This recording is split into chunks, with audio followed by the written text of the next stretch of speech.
At last, the rescheduled governorship and state assembly elections will take place on the 18th of March. Considering the gaps in the presidential and national assembly elections, we'll be speaking with Ene Obi, the convener of the Situation Room, on her observations, possible implications, and how to approach the elections this weekend. Thank you for joining us today. Thank you for having me. Many may not have seen this postponement or this rescheduling coming. Did you see it coming? From my own arrangement, because you have a schedule, you have a calendar that has been approved by INEC, that has been put out there, and so we have worked along with them in understanding and also in conducting, civic education, informing people about what's going to go on. And so we did not see the change coming, but given the kind of conduct in terms of logistics failure, in terms of the electronic failure, and so many other things that happened during the presidential and National Assembly elections, it just saw that, it brings you to question whether INEC was really ready. But severally, we were assured that INEC was ready and everything was mobilized. But you could see some triggers, because INEC was depending on central bank, for example, to bring out money for the payment of the ad hoc staff or some little money. They said it was supposed to be 20% of their money. And 20% is a huge amount when you don't have cash at all. The country was thrown into total cash swap, or is it starvation or scarcity? And now, up to now, we are still struggling with it because we are using even Naira to buy Naira. And even when you are going to, those who have the local, is it the domiciliary accounts, or those who have hard currencies, are now changing. When you go to change, so there is a trading of using Naira, buying Naira, that is going on. And so when the INEC then assured us that everything was okay, it's okay to go ahead, and that they had been given the money. And we even had the confirmation from the INEC chairman that all the money that they needed, that the central bank had given them.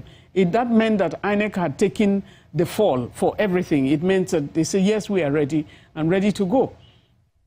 But in checking with the resident electoral commissioners, because we were monitoring the deployment, you can see what is going on now. Deployment started yesterday, but when we had the presidential election, deployment started more or less on Friday, before the election. So we knew that things were set to fail. So I guess they were struggling with it. We did not see the postponement coming, and the postponement, any kind of postponement, because things are scheduled. Those who are outside or wherever they are, you have your target. You also have, people who are staying in the hotels. You have this schedule. You have everything booked ahead, and you have people move to the field. That definitely affects, and it's very expensive to have that. But this is where we are. Yeah, so with deployment starting on Wednesday, many will expect that things will turn out differently this time. But how much of an impact do you think the cash situation had on how the elections turned out last time? I think I see again the heroes of this election are Nigerians, the citizens of this country. A lot of people, because we work at the community level, because I'm also country director for ActionAid, and we work in about 26 states across the country. A lot of people are suffering. Because you see, there are transactions. It's not only that you don't get the Naira. Those who are vulnerable that we work with, most of us, we have our monies in the bank. But the bank can't give you money back. And so you go to queues on end, and sometimes the people are giving. Even, some of my staff, they go to the bank. After staying the whole day, they get 2,000. And then you who is at this level, because many things are going tech, but how many people are literate? You can go and do banking transactions. I personally sent money to several people, and sometimes the money will stay 3 days, and then they reverse it to you. The person at the other end is complaining. And then when you have an economy like we have, the informal sector is what is controlling Nigerian economy. You have a lot of people who want to go out, you know, they go on Okada and all of that. Okada will say you have to pay the money. Do you transfer, or even keke, you know, how much are you? There's a lot of transaction at the downstream that is controlled by cash. So there is a lot of hard life that is going down there. And so you have the ad hoc staff who needed that money to be able to move themselves from one place to the other, because there was a lot of complaint about logistics in terms of transportation. But going into the election, we also supported, we worked with INEC and supported them. That's on the side of Action Aid Nigeria, because as a member of the Nigerian Civil Society Situation Room, there's so many of our partners or members that are doing different things.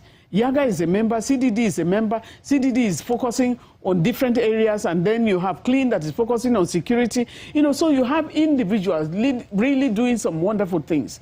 But in all of this, as we're moving, we have to come back to ourselves that whoever you have deployed, because they do their deployment. For the general election, we deployed 2,410. That's directly from the Nigerian Civil Society Situation Room. ActionAid had its deployment.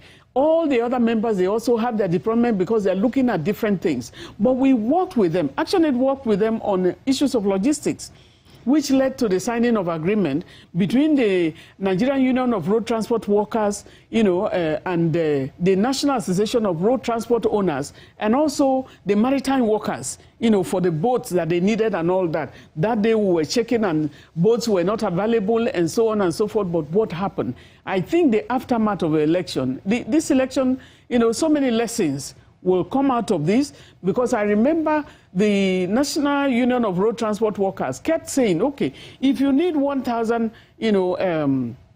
vehicles, give us enough notice.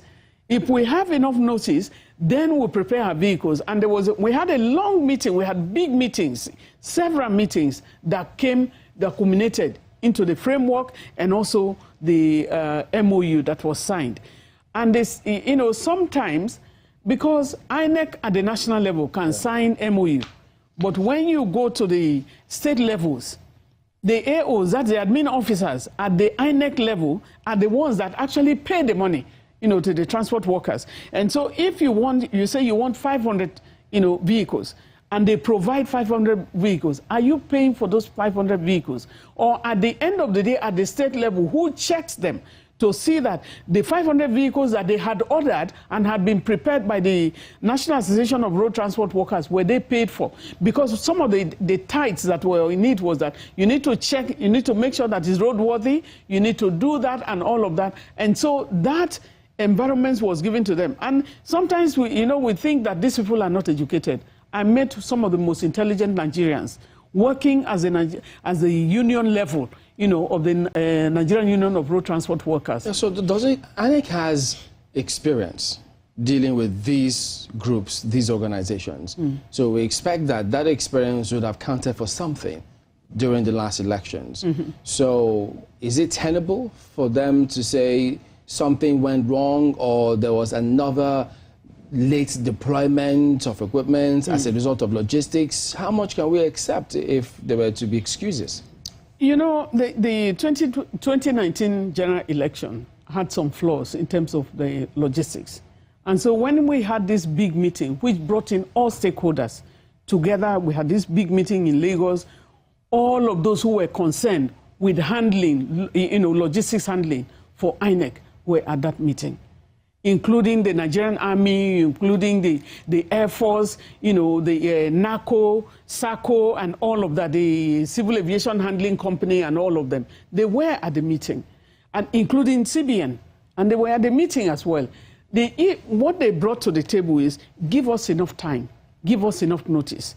If you are flying, like they did during the 2019 general election, where you flew, is it a 737?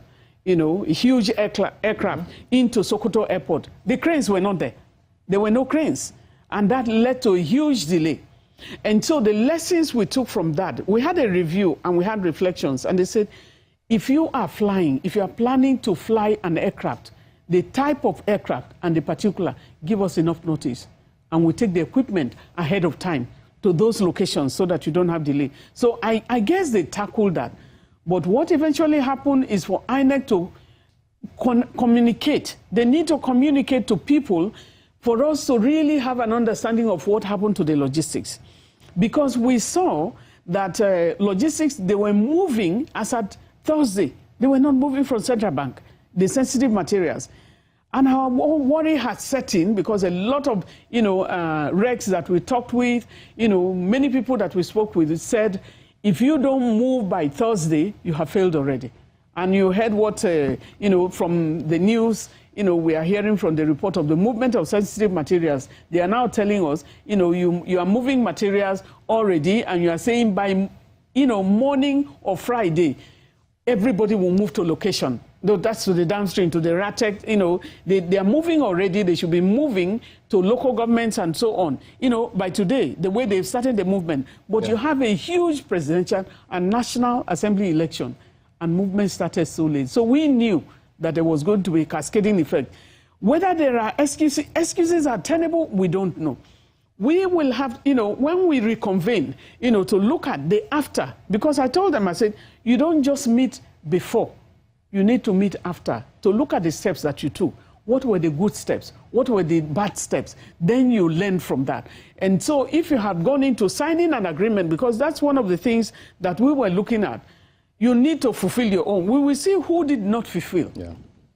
So are you then suggesting that there has to be some type of change in terms of how INEC handles logistics with whoever, either these groups or a new group? Is that what you're proposing? We need to review the steps, because the steps that we're taking were solid. We moved into this election with a kind of readiness that I have not seen. This was supposed to be one of the best elections. Now we have gone high-tech in terms of technology. Everywhere is technology. This is not 1993.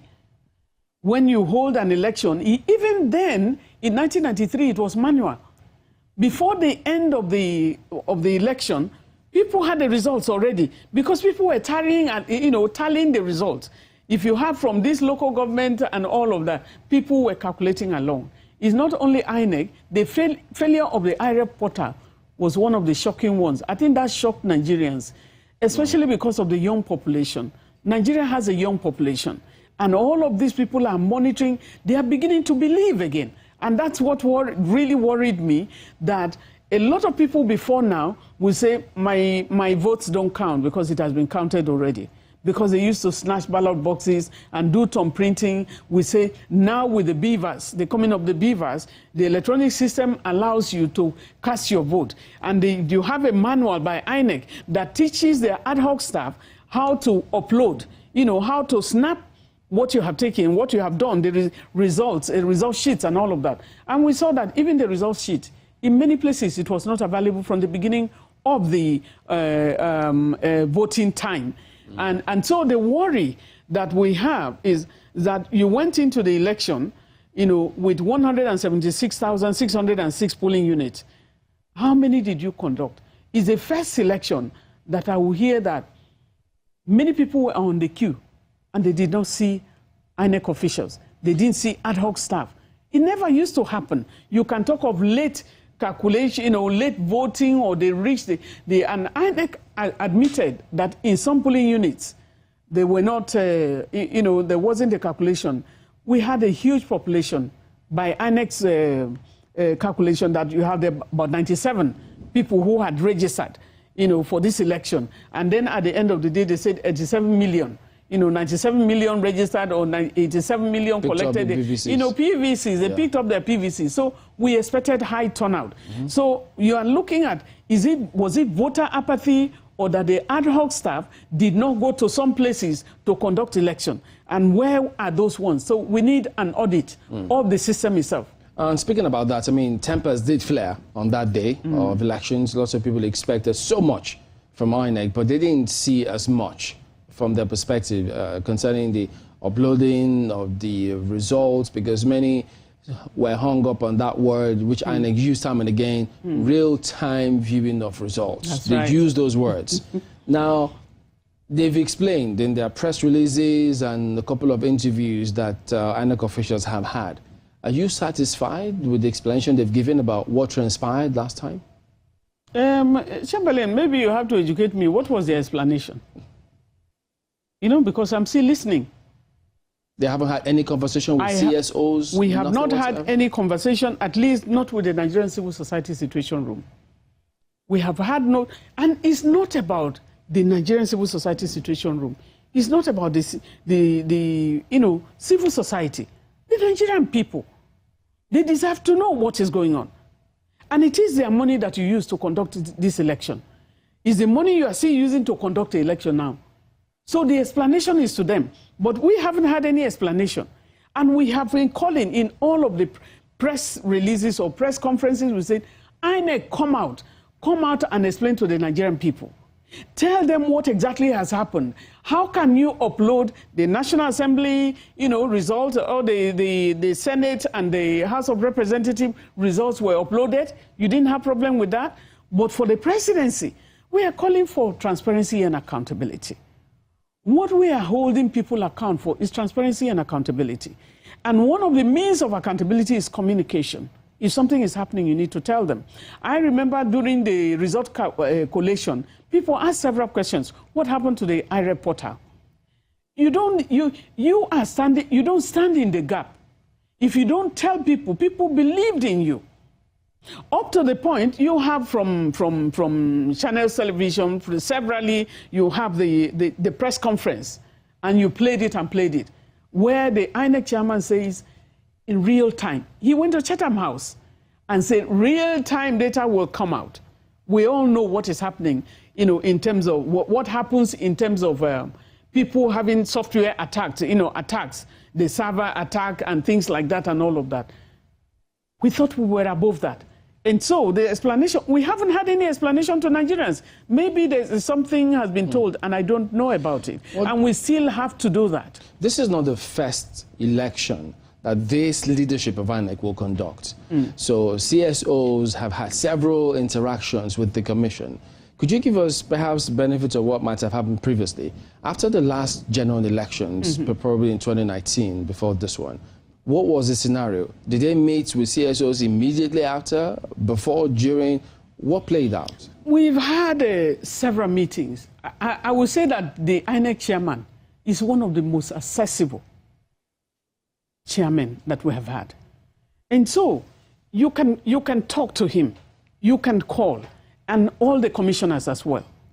And that's why for us, going into the general election for 2023, all of us were being assured and reassured that we are going to make history, that we are going to have a great election, that we are going to have a transparent election. Because an election that you hold at the polling unit, because we are coming into this election from so many off-cycle elections. We went to Anambra State. Anambra was one of the most difficult elections, but INEC held elections there. By 10 p.m. on the day of the Anambra election, all the results had been uploaded. And so it's like you're just waiting for the last minute, just the 10% of the results because they want to conclude and then go to the collation center. Before the collation even started, we had 90% of the result. But this is so where we are coming from, and then we came to FCT.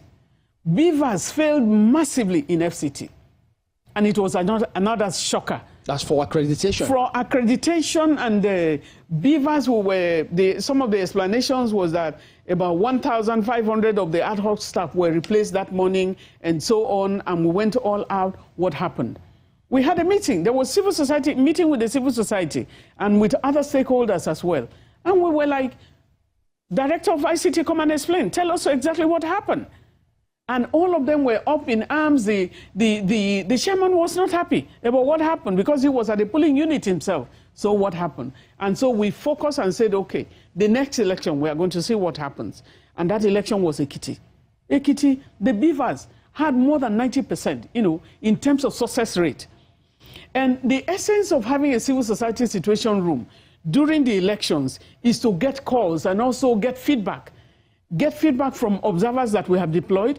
From the foreign observers, they come to us as well and they tell us what is going on, and they send, or on the spot, report or calls to say something is going on in this particular PU, because we have a format with which you can do your reporting. You will tell us the polling unit, the local government, or wherever they're citing and everything.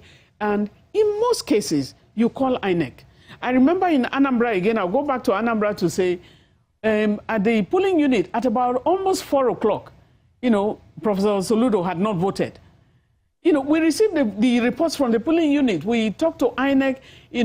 We had initial problems because, again, more than 100 people, more than 1,000 staff turned down that morning that their life, the election in Anambra was not worth their lives. Their parents called them and said, so ad hoc staff, step down. So when you are in the field and you can see what is happening, you don't blame INEC. There's a human issue. But they were able to manage and bring back. And that was the result for the failures. Then we went to Ekiti and we went to Osun as well. And it was, success in many places, despite the fact that there were some polling units that had problems, but those problems, many of them were resolved. And so we were working together with that understanding that we're going into the presidential election, in presidential and national election, and National Assembly election, together with the clean shot. And so we have always had meetings. We had quarterly meetings with INEC, with the civil society, those who are members of the civil society situation room and those who are not members. Everybody is invited. And so we have been meeting with them. We had, a point where somebody said, we got to know, we were called to say that INEC was not going to upload the result, the presidential result. And we immediately went back to INEC. Did you hear this is what we are hearing. What is the issue? Do you have a guideline? What are you preparing for? And they came out to grant a press conference to say it will be uploaded. And it was not uploaded. And up to this moment, you have not said why you did not upload. Nobody has been fired in INEC. A lot of money was paid to get up to the point of technology. And this is where we are. We hope that it will not repeat itself. But if it doesn't repeat itself, how do you right the wrong? So what do you expect, you CSOs, Nigerians, what should we expect concerning this audit? If the Commission hasn't had the interaction it would have had with CSOs, that it has normally, regularly, that hasn't happened. Many still don't understand what between the last election and now. And this coming one, yeah. So if that hasn't happened, what should the people expect in terms of an audit? Should INEC be the ones to reach out and let people come in and audit? What should happen? Because if people have that trust deficit, how should we approach this? You can lie to other people, you cannot tell lies to yourself. Because you know what is on ground. An audit, if you tell people I'm going to conduct election, we had figures. One of the things that has happened here, since the last election to this election is data was always available. Either the data of those who are registered when we're doing the continuous voter registration, all of it, data was being churned out from INEC. And INEC chairman was counting down. He was counting down the number of days, the number of hours, the second. Any time you meet the chairman of the commission, he will tell you the number of days and the number of months, days, or the days rather, and the minute and second to when polls will open. Many polls did not open that time. We don't expect that between the last 2 weeks or thereabout, 3 weeks now, that he may have had time. He had a lot to choke with, the failure and the flawness, the lack of the credibility in the election shows, throws to him what he needed to cope with. I don't know what he's coping with. He's not talking to anybody. But whatever he's coping with, he is the one to conduct the election. If you can't conduct it, you step out. You step down. If you have problems that have overwhelmed you, a single Nigerian is not more than all Nigerians. And a single person, you occupy the state today, but you are not occupying that state tomorrow. And so, if he wants to do the job, and he's paid to do the job, he will go on and do the job. And that's the job before us. We are asking Nigerians not to be, not to lose hope, because you have spoken loudly in the last election. You need to go and speak, because the resilience of Nigerians that day, the day of February 25th, is just something else. We were receiving calls from so many places. Ad hoc staff have not showed up yet. They started from that morning of 8:30 because we had a threshold. From the civil society situation room, we had a threshold that says whether you perform better than or remain within or go below. The last election will be watching you. And the threshold which we set up was 8:30 in the morning. Polls were supposed to be open. How many polls were open? From the observed areas that were, from where we observed, about 30% of polls opened at that time. But gradually they started opening. But up until the time that polls closed, were supposed to be closing, 2:30 that polls were supposed to be closing, some people were just reaching their destination. Some people got to their destination at 4 o'clock, and Nigerians were still waiting. They have done enough. They are doing a lot. They should not give up, because the elections at the state levels is closer to the people. Unfortunately, the local government election is not conducted at that time, which is the closest one to the unit of the people. And changes can happen better at the state level.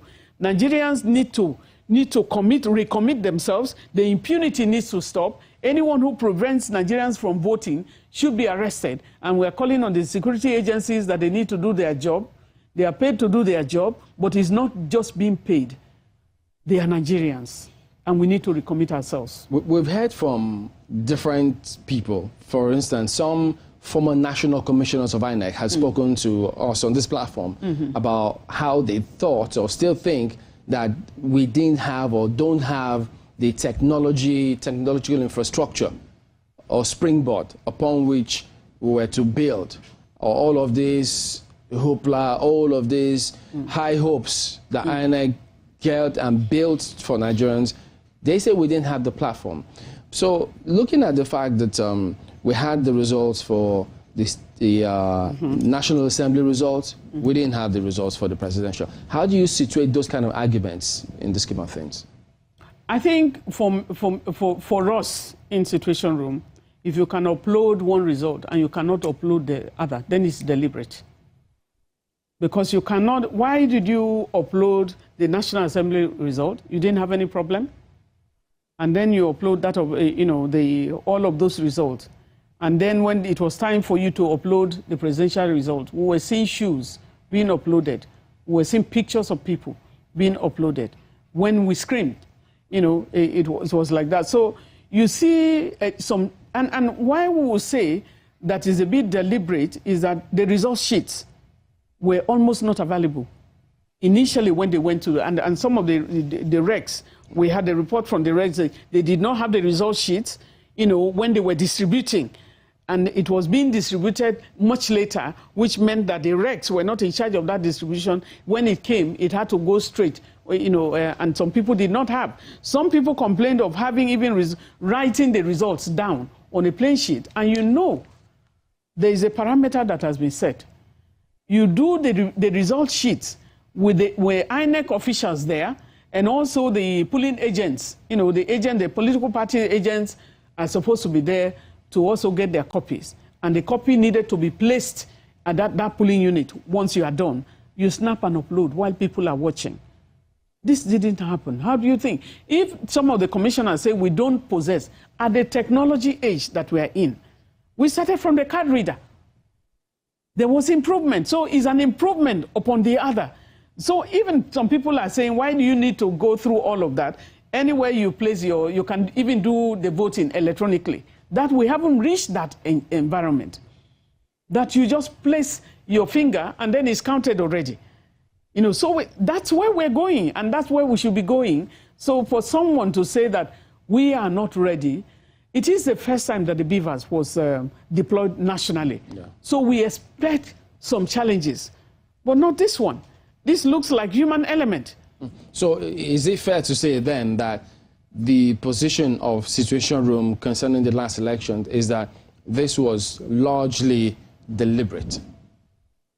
We issued a statement immediately, and we said this election lacked credibility. It lacked credibility. It was not transparent. It was not, fair. Because there was voter suppression that was reported. We talked with Lagos, for example, that had about 6 point something million, people who had collected their PVCs. For Lagos, so for about 1.2 million to vote in Lagos. It's such a shame. And so it will be very interesting if we're transparent, because you need to leave this place for the future, to know how many polling units are in Lagos and how many polling units voted. That Lagos, that if you go to one street alone, there are millions of people, then you say just 1.2 million people voted. They complain. I asked what happened, to the rec, because we know we know ourselves. We are all involved to make a difference. He said some of the polling units, they were prevented by talks, to go and conduct elections there. And so when you have the police know the number of polling units we have, the units for the police to be deployed to, they do have. You're supposed to have the police at the periphery of, those with arms, because they are not supposed to carry arms within the polling unit. And the reasons for that was that in the past, there was a lot of abuses, human rights abuses, and people were being harassed, and we didn't want citizens to be harassed. And so during the Electoral Act, coming into 2022, we said nobody should have arms. But those who are monitoring the elections, they were armed. But do they have enough equipment? Do they have walkie-talkie? Because when confusion comes to a polling unit, even the police who are not armed are running for their lives. And the ad hoc staff are running for their lives. So who protects them? When does help come for them? These are things to be coordinated. The army has their numbers, the EFCC, and there was a lot of agency coordination in this election. And you can give it to the police that they did their bits. We commended them. We commend them, but they need to do more. The places that had incidents, they need to look at that. And to be, as we are going into this election on Saturday, to correct that. Because the police always tell us where they do wrong, we should tell them. Where they don't do well, we also have to speak to them, but where they do well. So the security area was where we thought we were going to have a big problem. Because you have, where in the Southeast was a major focus for us. The Southeast, we thought there was going to be a major problem of IPOB. Nobody prevented anybody from going to vote. The problem they had was, ad hoc staff reaching them to go and even make them vote. And so those were the surprises. Not even the Northeast, where we thought maybe the conflict that is ongoing, the insurgents will prevent people were available to vote. Just people getting to the voting points. Ever since that last elections, INEC has had meetings with resident electoral commissioners. Some of it was behind closed doors. But some of what has also been put out there is that the chairman did tell them that, or in fact the Rex also were of the opinion that the elections this time, that's the governorship and state assembly elections, will be uploaded on the IREF portal. Should we be happy about that? Let's see what happens on Saturday.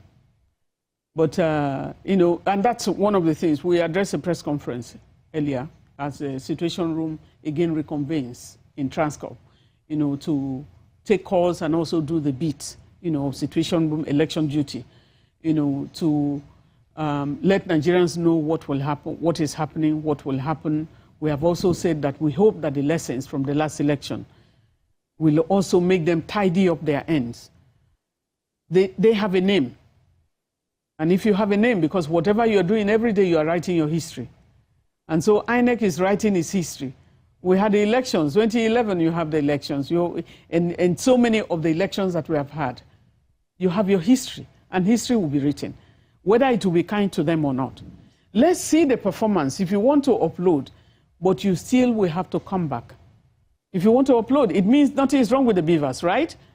And so let's see how the beavers will perform, because you got all the money that you wanted for this election. You got all the money to purchase or to reconfigure or configure whatever you wanted to do with this election. The money was given to you. Development partners also put their money. A lot of people have been helping, and then the civil society will work tirelessly. You want to say, okay, what's your own? We are patriotic Nigerians and we want the best for this country. So many Nigerians are running out of the country. They are running out because we don't have enough jobs. Some people have graduated for the last 10 years. They do not have a job. There is no hope. And so when they get a job outside, they go. A friend of mine went for surgery and went to a country outside, outside. And he said the team of surgeons, about 7 of them, all of them were Nigerians. He went out of Nigeria to get medical help, and it's Nigerians that operated on her. And so when we are looking at the material and human resources we have in this country, it's just so endowing. And I'm happy to be a Nigerian. We just need leaders who will pull us together. And what we want to do is through this election, we will be able to, Nigerians have the choice to choose their leaders who will better their lot, who will manage their economy, who will manage their resources, which we are endowed with. And then when you are not lacking human capital, I said the Nigerian population in its diversity is a blessing. It's not a curse. But INEC will need to do their bit. If they say it will work we hope it works, because it has worked in the past. It worked in the up-cycle election, and you have more hands. We hope that it will work, but you still have to explain to Nigerians what happened on the election, the presidential election. A lot of Nigerians who don't have that regular contact with INEC, I mean, read a lot about what they feel of the performance of INEC this time out and what they expect, or even their impression moving forward for INEC. But for the CSOs who work closely with INEC, is it possible to gauge the level of trust that they have, with INEC now, probably after the elections and even before these elections now? I think we will talk of trust after the elections. We will talk of the trust after this election. For us, INEC betrayed. INEC, it was a betrayal of the trust that we hold on them. Before now, you see civil society, the civil society used to be on one side. Any person from the government is on another side. And we face each other. We tell you what we feel about you and you respond to it. But we are working for Nigeria. We came together as stakeholders in the Nigerian project. As stakeholders so that we can understand each other. Where we feel INEC errs, or there's something that is happening during elections, we report to INEC. We were getting their responses. And I can tell you, for the past elections where you feel the beavers is not working, you see the response. And so it gives you hope that they are responding. But for this election, you are assured and assured and assured, real-time data will come on your screen. The young people that we mobilized massively for this election, during the continuous voter registration, we mobilized massively. Civic education, not enough civic education has gone on, whether from the political parties or from INEC itself or from the National Orientation Agency, was found wanting. Not enough, the media has done wonderfully well. Because without getting news from the media, we didn't seem to know what was going on. How many jingles did you see during the election, before the election? Who put their money there? And how grassroots mobilization, who was mobilizing? They were campaigning, but are you doing civic education? An organization like the National Orientation Agency is there that does grassroots. They have political scientists in the 774 local governments. It's a huge work, but what is their job? What are they doing? Are they enabled enough to be able to answer for that? And so we have agencies, a lot of questions for us during the, before the election, from the voter education, because INEC has a voter education unit. How much voter education was carried out? And so they are left in the limbo to learn on their own, to move on their own. But we encourage, because Nigeria is bigger than all of us. If you talk of trust right now, how can I trust people who can betray you like that? Unless they show you differently and they have the opportunity on Saturday. Yeah, and they say that the dynamics for Saturday will be different because it's the states, state assembly elections and governorship elections. So there'll be a lot more interest at that level because it's closer to the people, as they say. Now, since that is the case, the dynamics being different, Beavers is at the center of a lot of this conversation going back and forth because it's used not only for accreditation, also to upload the results that many say they didn't see on the IRF portal. Now, what do you expect, that you or the CSO expect this Saturday for the elections? We take their words and we hold them accountable. It's the issue of accountability. The credibility of election can only be by the ways in which you conduct the election. And if you know that there are tenets, we had, you see, from the civil society, we need to give credence to some people. I remember that when we came on board in 2021, when we were going in on holiday for the Christmas holiday, we went on dreaming about the Electoral Act. Worked, labored. The media was there along with us. The parliament, I know they went on holiday, and we called on them. We called on the president when it was taken to him for the 6th time. The president said he was not going to sign because there were some abnormalities. And the civil society cried out and said, if they don't sign it on time, the election timetable was going to be affected. And so some of us went on the street, really carrying placard on the street. We said, you cannot, Mr. President. And luckily too, Channels Television interviewed the president at the villa. I remember that interview. And he said, if they adjust it, we will sign. Once he gave his word for that, we said, Mr. President, you said if they adjust, you will sign. Just like the petroleum bill, sign this bill. If it is not all right, then take the bill back. And so we held on to that. And I remember being in your studio on the day that he signed that bill. For the 7th time, the bill went to him. And some other people called me. So one person called me and he said, the president is not going to sign that bill because there are clauses there that he will not sign. So the courage of the president to sign that bill that day, I commend him on that day, though he made us to suffer to go back and forth. But again, you have to give it to the parliament too, who came back from the holiday in January immediately and went and did whatever they needed to do. Though they added another clause. I don't know what is happening to our parliament too. They have their own. But eventually we had the act, which now, and because of the 2 days delay for the signing of the bill, of course what we predicted happened. The timetable was altered because it delayed. And so we can't but hold them accountable. We are not paid by the government. We work hard to try to see what we can do to support the system. Speaking about the National Assembly, I'm not sure many women were happy or are still happy with them concerning what happened when they wanted some amendments to be done. But for these elections now, over 10 women lost their seats. They're returning to the National Assembly, and way fewer were elected. What approach would you suggest be taken to get more women elected? I want to thank you, and I say a big thank you to your station, to Channels Television, and many of the very, very intelligent women, your reporters, your journalists that covered us at the National Assembly, the standoff. Yes, the number is going down, but we had a tsunami, kind of, in this election. This election is different from every other election because we're used to the 2 political parties, and you see many women normally or naturally, they want to belong to those 2 political parties because they are the ones that will win election. That's what used to happen. But in this election, the dynamics changed, but because we had a third force.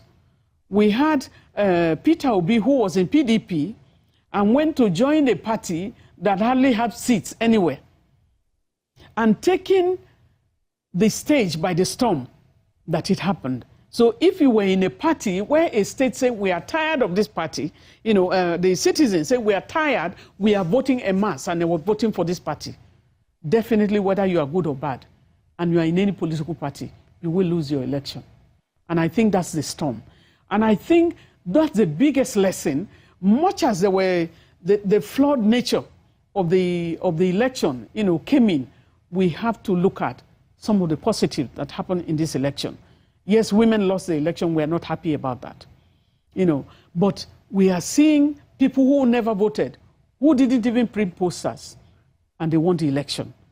And we saw, Labour Party having, not their tens, not just like 1, 2, 3 people in the House or, House of Representatives. They are even having senators, which is shocking to a lot of people. But I want to say that, about 15,000 people are contesting. They contested or will contest the whole election. But about 1,500 women only contested. We know that there is a low population. We didn't expect that many will lose their seats because they really have done well for their community. But it's like a bandwagon or a change was happening, and that resulted into that. And so for us, you know, at this level, we went to the National Assembly with the bills, we will go back with the bills again. And I can tell you, during the anniversary, some people called me and said, are we going back to the National Assembly?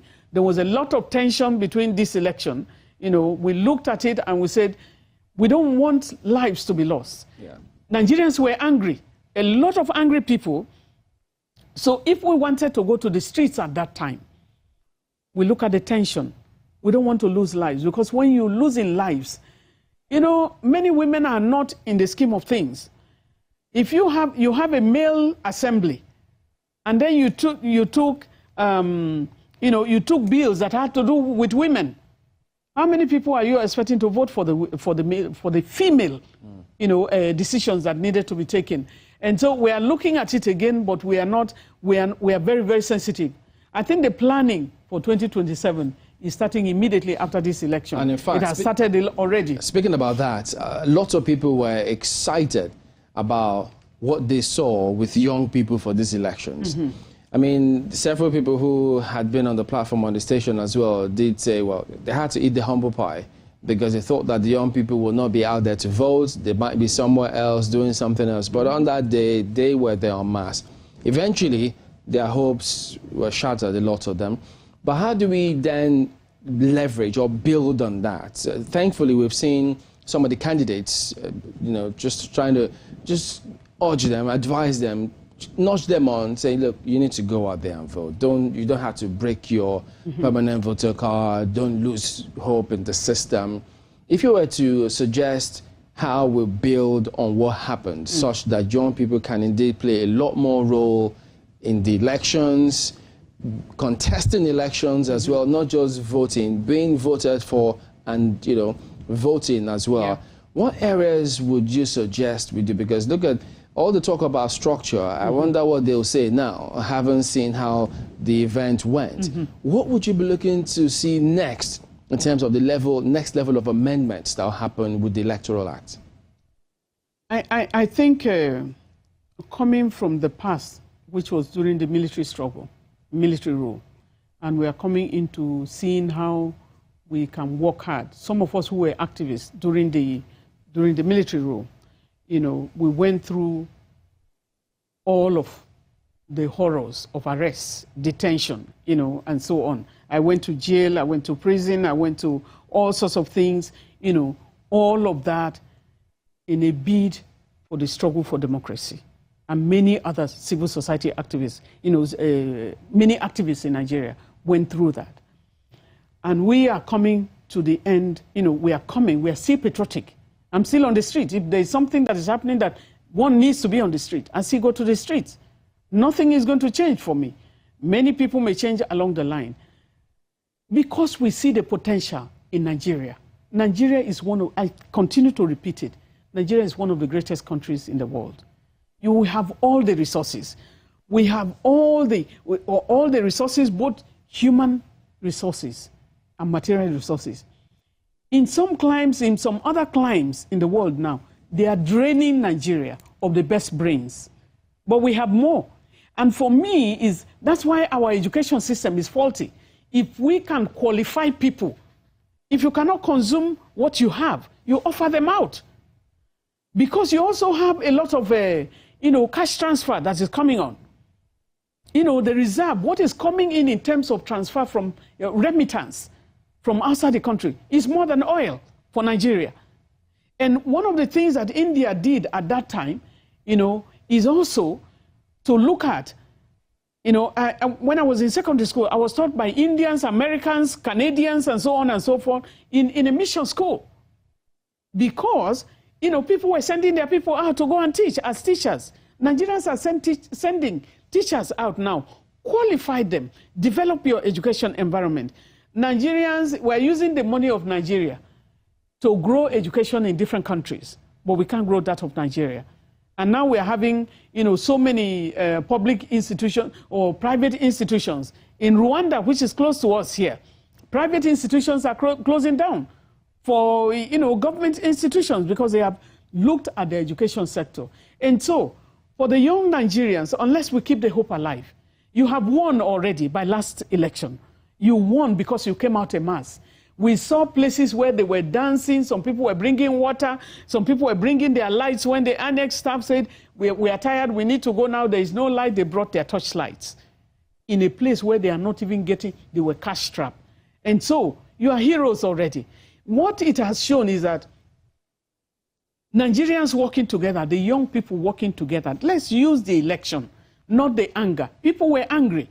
If you call even Nigerians who were in diaspora, the anger was more there, that we cannot do simple. I'm sure if I ask you how you were on the day after all those announcements, that you're also angry. And so the anger was everywhere with us, with everybody, but we have to move beyond the anger and demand accountability.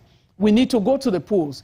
We are asking that every polling unit that you have planned for, you have money for it, you have money for adult staff. If you don't conduct election, what happens to the money that we have to follow our money in this case as well. But the trust we are saying is that everybody as a Nigerian, you need to stand upright. Patriotism, you say, I pledge to Nigeria, my country. Civic education, they took it off our radar. History, they took it off our radar. We need a government who will bring all of this back. All of the politicians, they say, I pledge to Nigeria, my country, to be faithful, loyal, and honest. What are you doing at the end of the day? You will answer to your God, though. And then you also have Arise, O Compatriot. We sing the national anthem all of the time. One of the building blocks of patriotism is singing the national anthem and charging yourself with your nationalism. You don't have another country that you can call your own. When I go for interviews for, I go for visa interviews, I have now known that I'm a special candidate because they will keep you, they will check you. They can say your own will go for 10 days. You have an East African will come and stand with you as a Nigerian. Today, they will get their visa. But as a Nigerian, they say you need consultation. I said, okay, I am special because I know where I come from. But we can change the narratives. We need to rebuild our country, and through election we can do that. But those same countries want the professionals from this country to come over there when they need them. They make it a lot easier. You see, when you are looking at migration, because we also work on migration, when you are looking at issues of migration, what we want is not to have irregular migration. The people who go, and some of them lose their lives. But you have a lot of migration that is going on in the country now. Some countries, before you even say anything, you say you want to come to study now, they say come with your whole family. They give you visa. Now they are not saying, before they will even tell you, if you are coming to our country, you at the end of 2 years, you have to go back home. But they are now giving the whole family visas, and they are inviting because they need qualified. And some countries will say, we prefer Nigerians. And so they're headhunting. Many people are flying out of Nigeria now, almost every day. But we have many more. We have room for industrialization. The textile industry that is dying a natural death, is something that Africans used to come to. We need governments that will be able to grow our economy. So, as we wind down, do you think what happened last elections in terms of youth participation and Nigerians really coming out to vote, is it a flash in the pan, or will it be a flash in the pan as a result of how the event turned out, or it has come to stay, and Nigerians will just, from then on, take that as a springboard, challenge the system, and do more starting this Saturday? From the civil society angle, we appeal to Nigerians, to each and every one of them, that we need to go out, we need to reclaim Nigeria.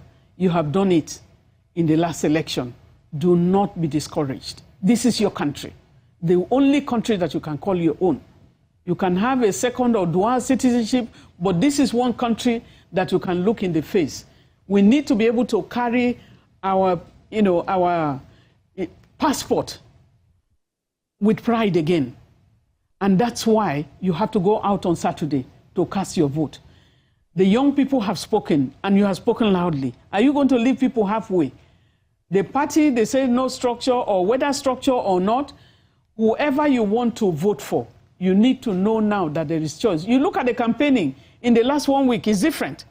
The campaigning is different. They are taking you seriously. They didn't take you seriously before.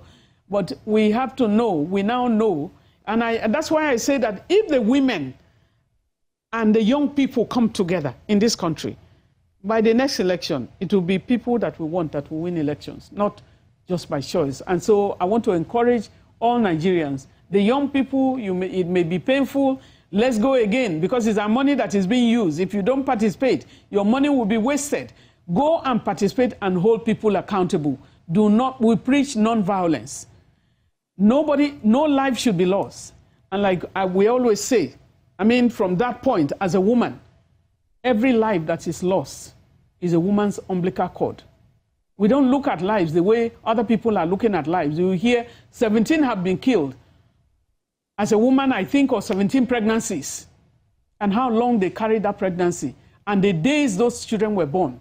Whether you find them on the other side, and any Nigerian politician that is risking the lives of other people's children, that person will also get their reward, because we need to change the narrative.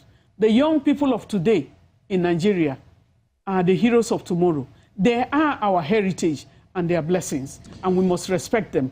We must allow them to be able to cast their votes. And so don't put your anger on the vote. Whatever it is, whoever you want to vote for, do not make sure that you hold your PVC pricelessly. All right, NIOB, convener, Situation Room, and also Country Director, Action Aid. Thank you for talking to us today. Thank you for having me. It's been a pleasure. So there you go. That is it on our coverage of the state's election. Well, the power is in your hands. If you vote, you use it. If you don't vote, you've also used it in the manner of speaking. So how would you play? Thank you for watching. I'm Chamberlain Uso. Goodbye.